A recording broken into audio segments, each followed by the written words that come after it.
Madame, Monsieur, bonjour et bienvenue au dossier du jour. L'Observatoire national du développement humain vient d'organiser une conférence débat sur la cartographie du développement humain en 2014, sur la base d'indicateurs régionaux, communaux et provinciaux établis par le Haut Commissariat au Plan à partir du recensement général de la population et de l'habitat de 2014. L'ONDH a ainsi construit un indice multidimensionnel du développement humain dans le royaume. Pour en parler en détail, j'ai le plaisir de recevoir le président de l'Observatoire national du développement humain, Rachid Belmokhtar. Bonjour.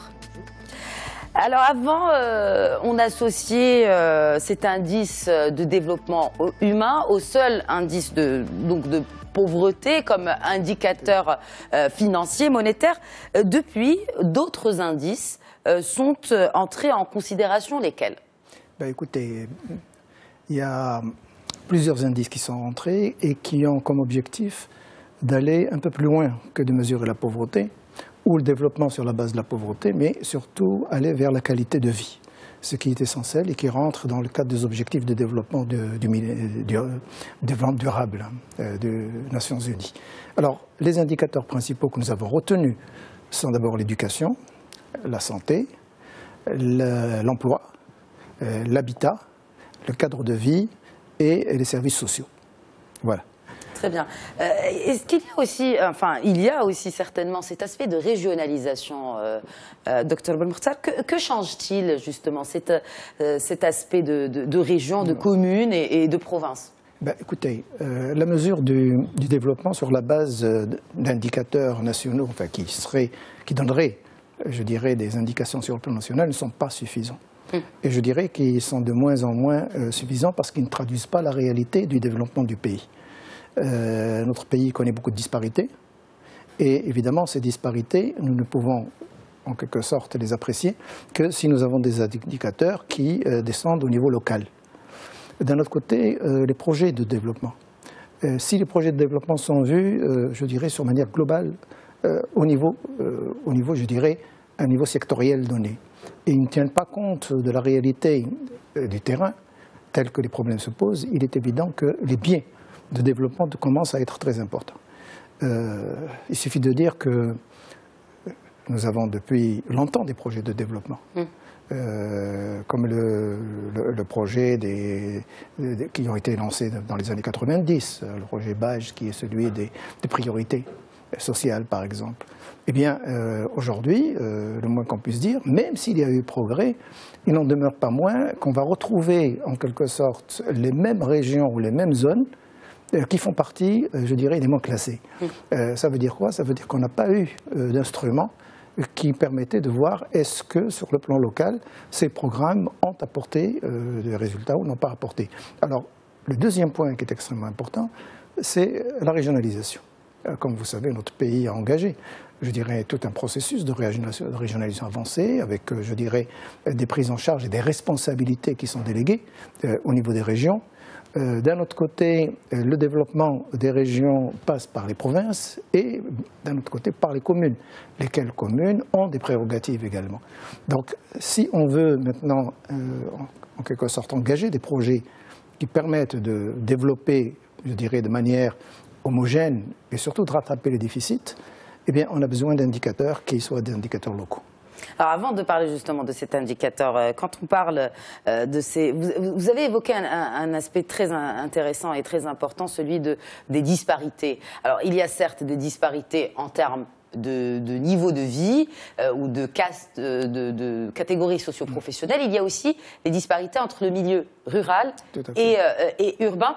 Et c'est un point qui revient souvent dans cette cartographie de l'ONDH. Écoutez, c'est un des éléments clés. Et c'est aussi un des intérêts de ces indicateurs. Pourquoi? Parce que tels qu'ils ont été conçus, on peut les agréger. On peut les agréger sur le plan territoire. Et on peut les désagréger également sur le plan social, ce qui est extrêmement important. Alors évidemment, ces disparités vont mieux apparaître en quelque sorte, puisqu'on va avoir d'un côté ces différentes dimensions, mais on peut voir à ce moment-là quelle différence entre le rural et l'urbain. Alors bien entendu, le travail que nous avons fait aujourd'hui et que nous avons présenté, je peux le qualifier comme un travail innovant, nouveau, mais qui est appelé à évoluer, à s'améliorer. Et la réunion d'aujourd'hui avait justement comme objectif, avec les experts, les responsables qui travaillent dans ce domaine et les universités, de débattre de ce sujet et de voir aussi quelles sont les pistes et les axes d'amélioration. Mais d'ores et déjà, on peut dire une chose. Si, sur la base, je dirais, ce que nous avons fait jusqu'à présent, on voit que l'indice est 1,3 fois supérieur dans le urbain que dans le rural, sur le plan national.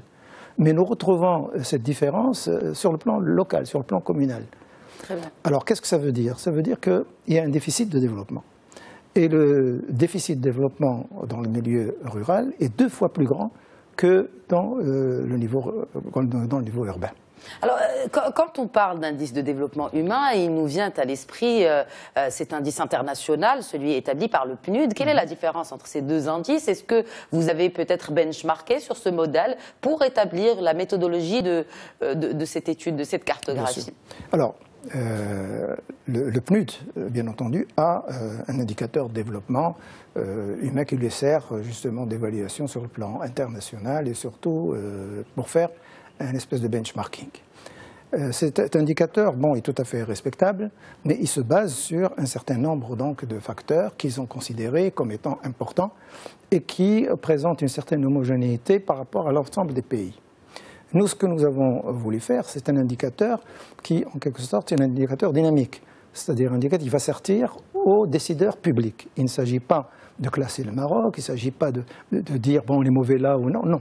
Notre idée à nous, c'est de dire, voilà un ensemble d'indicateurs que j'ai cités, qui sont extrêmement importants, qui correspondent à la qualité de vie, et comment est-ce que les politiques publiques devraient s'orienter pour améliorer ces indicateurs. Et donc, à partir de ce moment-là, on pose énormément de problèmes. On pose le problème de la convergence des politiques publiques, on pose le problème justement de la territorialisation des actions publiques, on pose énormément de problèmes qui vont tous dans le sens du développement. Maintenant, sur le plan méthodologique et sur le plan, je dirais, là, on peut dire on s'est inspiré des travaux qui sont réalisés dans le cadre de PNUD. Pas forcément dans l'IDH, mais aussi dans d'autres domaines. Et ça fait aussi l'originalité de ce que nous avons fait. Alors, quels sont les principaux résultats de cette cartographie, en l'occurrence les priorités? En tant que ancien ministre de l'Éducation nationale, il y a certes cet aspect de l'éducation, mais quelles sont les autres priorités? Alors écoutez, ce qui ressort en tête, c'est-à-dire là où il y a les déficits les plus élevés, vous avez l'éducation. Vous avez, avant même l'éducation, c'est le cadre de vie. Le cadre de vie, l'éducation, puis on va trouver la santé, l'accès aux services sociaux, les logements et ainsi de suite. Donc on va les retrouver à peu près dans cet ordre-là. Et ça, c'est très important. Mais ce qu'il faut savoir, c'est qu'ils sont interreliés. Ils ne sont pas indépendants. Quand on parle de cadre de vie, bien entendu, dépend en quelque sorte de l'éducation. L'éducation dépend aussi du cadre de vie des citoyens. Et d'un autre côté, quand on parle de santé, on ne peut pas l'isoler non plus, ni du cadre de vie, ni de l'éducation. Et on peut continuer comme ça, le logement, et ainsi de suite. Alors, le problème de ces indicateurs, et c'est ça qu'il faut comprendre, c'est qu'il faut les prendre tous ensemble. Et c'est ça qui est important, c'est-à-dire pour le décideur public, il faut que lorsqu'il s'attaque à un problème de développement, il ne s'agit pas d'un projet sectoriel, c'est un projet d'ensemble sur lequel il faut travailler en même temps, si on veut arriver à des résultats.